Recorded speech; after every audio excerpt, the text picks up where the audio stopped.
I love comic books. I've always loved comic books.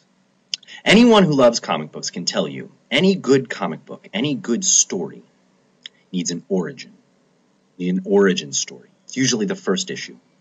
One of the most famous origin stories of all time, told in Amazing Fantasy number 15. One of my favorites is the origin story of Spider-Man. Spider-Man's my favorite comic book character.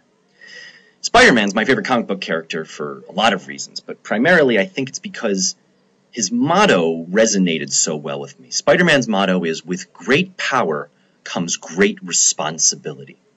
I think I always knew there was something deeper to that idea than what you find in a lot of comic books. This week's Parsha, Bereshis, we find several instances of taking responsibility or not taking responsibility that I'd like to look at. Bereshis is the origin story of the whole world. The Torah starts with the story of where the whole universe comes from. Everything from the first moment on is told right there. Hashem tells us where everything comes from. Tells us why we're here. Hashem created man to dwell on this world. That was the point. It's an interesting question, though, of why the Torah needed to start with that story.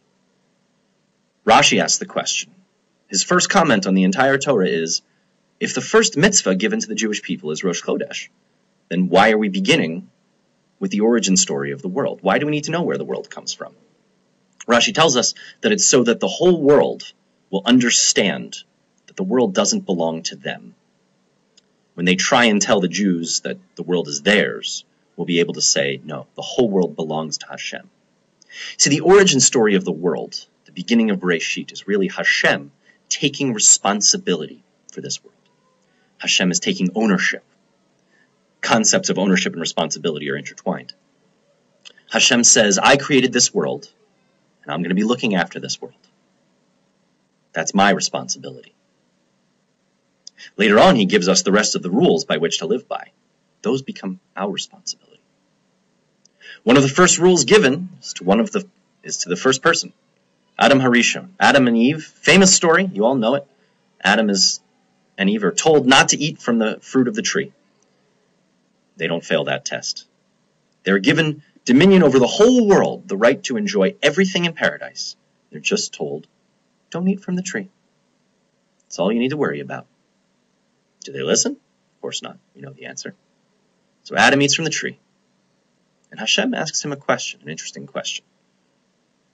Adam, where are you?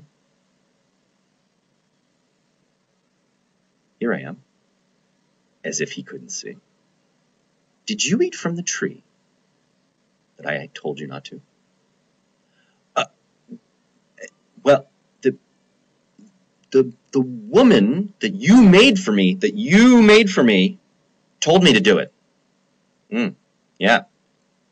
Oh, Adam. What was Hashem doing here? Why was he asking you these questions that he obviously knows the answers to?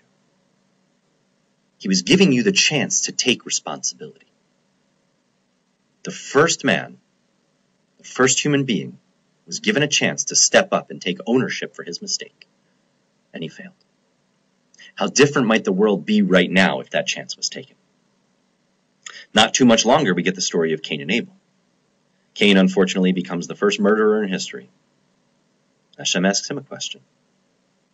Cain, where's your brother? Me? You talking to me?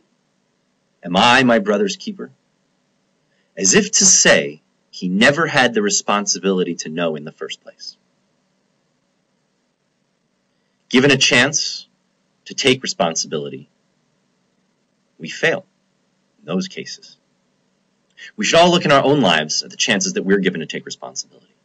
Taking responsibility for our own actions, owning things and making them ours. I don't mean possessions. I mean our actions, our needs, our deeds. Taking responsibility for those things is what life is all about. That's what Bereshis is telling us. Take responsibility for the right things, take ownership of them, and you can't go wrong. Thanks for listening, everyone. I hope everyone has a happy, blessed, healthy, sweet new year.